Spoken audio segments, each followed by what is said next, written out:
Somewhere in the world right now, a person is sitting in a room full of people and feeling completely alone, not because something is wrong with them, because something is profoundly different about them. Psychology has studied this kind of person for decades. They have a name for what this person carries. It is the rarest personality trait ever documented, and there is a quiet chance you might be one of them. Most people assume personality is about being extroverted or introverted, confident or shy, emotional or logical, but psychologists say those are surface categories. Beneath all of them lives something far more fundamental. A trait so rare that most researchers did not believe it could be consistently measured until they started finding the same pattern across cultures, across countries, across completely different kinds of people. They called it psychological sovereignty. It has nothing to do with intelligence, nothing to do with success. It is the deep, unshakable ability to remain fully yourself in every environment, under every pressure, in front of every kind of person, without performing, without shrinking, and without needing approval to feel whole. Here is what it looks like in real life. 1. They do not change based on who is watching. Most people adjust. In front of a boss, they speak carefully. In front of friends, they relax. In front of strangers, they perform. That shifting is normal. Psychology calls it self-monitoring, and almost everyone does it. But people with psychological sovereignty do not. Not because they are rude or rigid, because their sense of self does not depend on the room. Psychologists found that individuals with extremely low self-monitoring scores showed higher long-term psychological stability, deeper relationships, and stronger decision-making under pressure. They are the same person at 2 a.m. alone as they are on a stage in front of thousands. 2. They feel discomfort without running from it. Most people treat emotional discomfort like a fire alarm, something to escape immediately, scroll, eat, distract, numb. But people with this trait sit with discomfort, not because they enjoy pain, because they trust themselves to survive it. Psychologists call this distress tolerance, and research shows it is one of the strongest predictors of long-term mental resilience. They do not need the feeling to stop. They need to understand it. That difference sounds small. It changes everything. 3. They are deeply curious but rarely reactive. They notice everything. They process deeply, but they do not react instantly.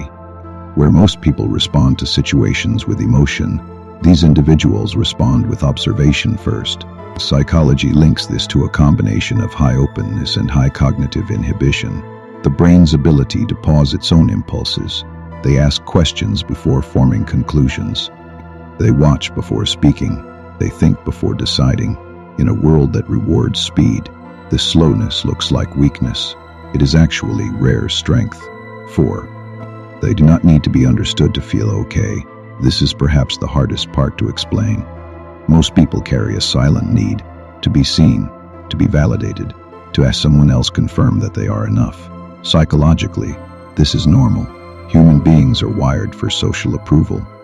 But people with psychological sovereignty have somehow untangled their self-worth from outside confirmation. Psychologists describe this as internal locus of identity. They can be completely misread, misunderstood, even rejected, and still return to themselves without collapse, not because they do not feel the pain, because the pain does not define them. Solitude feels like home, not punishment. For most people, extended time alone produces restlessness. The brain starts searching for stimulation, connection, distraction. But for people with this trait, solitude is not emptiness. It is where they recharge, reflect, and return to clarity. Psychology shows this is linked to a highly developed inner world, rich internal processing, deep self-awareness, and the ability to generate meaning from within, rather than requiring it from outside. They do not avoid people. They just do not need people to feel complete. 6. They carry a quiet sense of purpose that does not need an audience. They are not chasing fame. They are not performing ambition. They move through life with a quiet internal direction that feels less like a goal and more like a gravitational pull.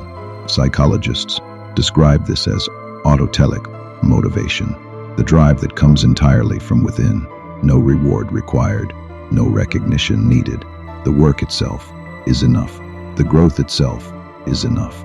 This is the rarest kind of human fuel, and almost nobody runs on it. Here is the truth that psychology keeps returning to. This trait cannot be taught in a classroom. It cannot be faked for long.